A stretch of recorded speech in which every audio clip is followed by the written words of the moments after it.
Hi, Avleen. Hi. Can you tell me what is common in these three words, nation, discussion, and musician? The sound shun that comes in the end of all the three words.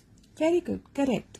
The sound shun is common in all the three words, but did you notice that even though the sound shun is common, but the spellings that comes at the end is different for all the three words? Like in nation, it ends with tion, in discussion, it ends with sion, and in musician, it ends with cian. Yes, but how will I know when to use tion, sion, and cian? Very good question.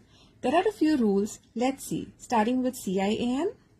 Now, the words that are mostly related to some profession, for example, magician, politician, and mathematician, they end with cian. And approximately there are only 17 words in English language that end with cian. Moving on to sion.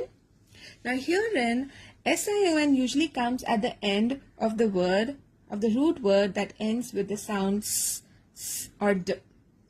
For example, you can see express becomes expression, impress becomes impression, tense becomes tension, supervise becomes supervision, erode becomes erosion, and extend becomes extension. Approximately there are 47 words in English language that ends with sion. And moving on to tion. Now, the root word that ends with the sound t usually end with tion spelling at the end. Like for example, you can see over here invent becomes invention, motivate becomes motivation, educate becomes education, and so on. And the important rule that you need to remember here is that in English language, when you hear the shun sound at the end of the word, 99% of the time, the spelling will end with tion. Does that help? Yes. Very good. Thank you so much. For more such videos, please follow us on Learn with Harinder Bhamra. Thank you.